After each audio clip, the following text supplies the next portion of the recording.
Welcome back to the channel, everybody. I'm the Tome Scourer. Today we're going to do a deck tech a little bit differently than what you normally do, where I break out my decks and I show you the decks that I've built.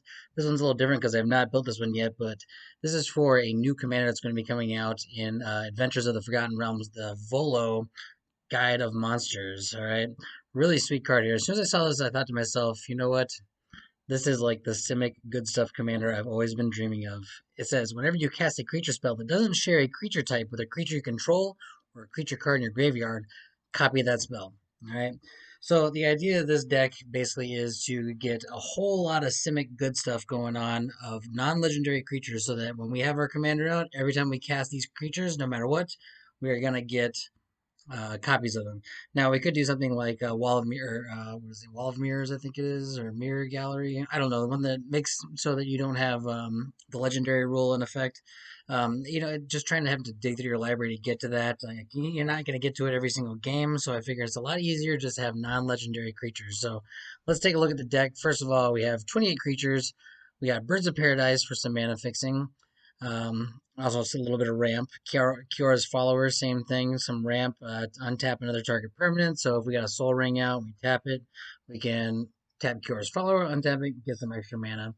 Lotus Cobra, whenever land enters the battlefield under control, add 1 mana of any colors. So a little more extra ramp for us. Wall of Blossoms, we have that. It is a creature, a cantrip card, so we can draw a card when it enters the battlefield. Dryad of the Elysian Grove, so we can play an additional land each of our turns. And all of our lands are basic land types in addition. Mana Gorger Hydra, I think, is just a really good card. It's a 3 mana for a 1/1. But whenever a player casts a spell, put a +1/+1 counter on Mana Gorger Hydra. If we can get 2 of these out, then we're just like pumping those up every single turn. It's pretty good. Next, we have Runic Armasaur. Whenever an opponent activates an ability of a creature or land that isn't a mana ability, draw a card. So this is going to be, if we have 2 of these out and an opponent activates an ability, we're going to get to draw 2 cards because we're going to have 2 of these on the battlefield. Next, we have the good old Scoot Swarm. Whenever land enters the battlefield, create a 1/1 green insect creature token. We're going to be creating a whole lot of Scoot Swarms and just swarming our opponents with lots of insects. All right. Next, we have Beast Whisperer. It's our only elf in here. And whenever you cast a creature spell, draw a card. Pretty standard Simic stuff here. Clone. We have 1 Shapeshifter in here, and we're probably gonna, if we get this out, we're probably gonna be using it. I don't know. Hopefully on something, one of our big things like you know, Consecrated Sphinx or Avenger of Zendikar or something like that. Next, we have Fairy Artisans. I think this is just kind of a fun card. Whenever a non-token creature enters the battlefield under an opponent's control, create a token that's a copy of that creature, except it's an artifact. So if we have 2 of these out, we create 2 of them. Then every time an opponent casts a spell, we're going to make 2 copy tokens of that spell that they cast. So it seems like a lot of fun. Um, Next, we have Solemn Simulacrum. So when enters the battlefield, go search our library for a basic land card. Spark Double, so we can make copies of our commander. Teamer Sabertooth for a little bit of protection. Send stuff back to our hand that might get targeted by one of our opponents. Acidic Slime, take out artifacts, enchantments, or lands. Crufix is the only legendary creature we have in here, and this is because we do have some big costed mana spells. So we want to have Crufix in here just because it helps us to like sort of bank up and save some of that mana for later on when we have some bigger stuff to cast. Consecrated Sphinx, and again, we're getting up here where most of the stuff, a lot of these cards are 6 mana and higher. So having Crufix is going to be good for that. It's going to help. Consecrated Sphinx, get 2 copies of this. We're going to draw 2 cards every time an opponent draws a card. Primordial Sage, we're going to draw a card when we cast a creature spell. And it's another Beast Whisperer. Regal Behemoth, this one's fun because it's you become the monarch and you get to double your mana and you get to draw a card. So it's a pretty sweet, legit card right here. Torrential Gear Hulk is fun. You get to cast an instant or sorcery card from your graveyard without paying its mana cost. So if we copy this, we're going to have 2 5/6s, and we get to cast 2 instant or sorceries from our graveyard, which is really nice.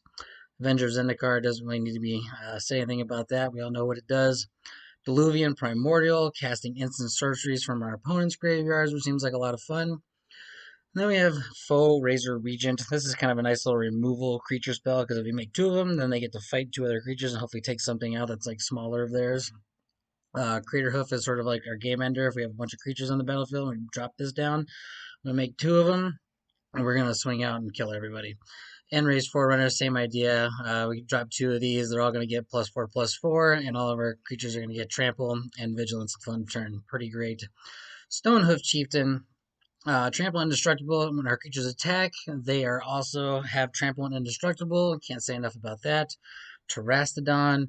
Great ETB green creature. Making 2 of these. You get 2 9/9s for 8 mana. It's kind of tough to beat. You get to take out some stuff if you want to.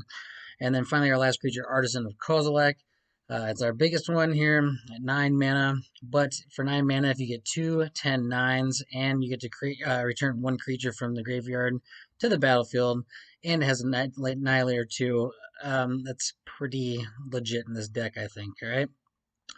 Sorcery is basically just some ramp. We got Farseek, 3 visits, Cultivate, Kadamba's Reach, and then we have some card draw with Urban Evolution, and some more card draw or an extra land if we need it, and Seagate Restoration. Down here in our instance section, we got 17 instants, and we do have a bunch of counter spells. So we got Pact of Negation, Counterspell, Narset's Reversal, Negate, Mana Drain over here. So that's our counterspell package. We also have a little bit of removal with Pongify, Rapid Hybridization, Beast Within, so some stuff that can take out some pesky creatures we need to, Cyclonic Rift to return things, Mystical Tutor to get any of the stuff that we may need. Double Major, gonna make some more copies of some creatures. Sounds like fun. Second Harvest, if we have a bunch of tokens out, we're just gonna make more copies of those tokens, which is a lot of fun. Growth Spiral, good in every Simic deck. Heroic Intervention for protection. Return of the Wild Speaker to draw some cards if we need to, or give everything +3/+3 and swing out. All right. Down here in artifacts, we got some pretty heavy ramp going on here. Mana Crypt, Soul Ring, Arcane Signet, Simic Signet, Talisman of Curiosity, and the Great Henge, which is just a powerhouse in a deck like this. If we're going to cast a lot of creatures, we're going to have to draw a lot of cards with it and gaining some life. We do have Lightning Greaves and Swift Boots for protection, and then we have Twinning Staff. So every time we copy a spell, which we're going to do with our commander, we're going to copy creature spells. We got to copy it an additional time. So we're going to be able to make 2 token copies of these creatures. And since none of them are legendary except for 1, we're going to be making a lot, hopefully, if we can get this out. Enchantments, we got Ristic Study, Quartered Bounty, and Guardian Project, all for card draw. This deck wants to draw a lot of cards. For our lands, pretty basic Simic stuff. I could probably find some more, I don't know, different lands to put in here to make this deck a little more interesting, but for the most part, I have all, like, I got the blue, green, dual cards. Got a couple of fetches with Misty Rainforest, Fable Passage, Prismatic Vista. Got Bark Channel, Botanical, Breeding Pool, Castle Garenberg. We do have some big creatures, so it's going to come in handy to help cast some of those big creatures. Castle Vantress, if we have some mana that we just can like dump into something, we can scry and find what we may need. Reliquary Tower for having no maximum hand size, a Mystic Sanctuary if we need to bring back any of those instants from the top of our library. So, and that's nice because if we have, you know, what is it called out here? The Dryad of Elysian Grove. We're definitely going to have 3 islands out there to make that happen, right? So one thing you'll want to notice about all the creatures in here, all of them, if you go through and look, they all have different creature types. So Birds of Paradise is a bird. Carol's Follower is a merfolk. Lotus Cobra, Snake, Wall of Blossoms, Plant Wall, so on and so forth. Not a single of the 28 creatures in here are the same creature type, and we only have 1 legendary. So the idea of this is that we're always going to be able to make those copies of those creatures every time we cast them, because we're guaranteed to not have one of these creature types on the battlefield or in our graveyard. So we're always going to make copies of all these creatures as long as we have our commander out. Plus we have some control in there. We got some ramp in there. Basically, this is just a Simic good stuff deck that's going to be a lot of fun to play, I think. I think Volo, Guide to Monsters, if we take a look here in the new tab, we'll take a big look at it. This guy, he's going to be pretty fun to play. I don't think he's going to be a busted CEDH commander, but he's going to be a lot of fun to play and pretty enjoyable. Let me know down there in the comments if you like the video. Gently tap, tap, tap that like button. Don't smash it. Smashing like buttons is just kind of weird. Let me know down there in the comments what you would add to this deck, what you think would fit really well into it. If you think this build is good, what would you take out? What would you add in? What do you think would be some really interesting, spicy things to add into it? Let me know in the comments, and hit that like button and subscribe if you haven't already. And we'll see you next time. Thanks for watching.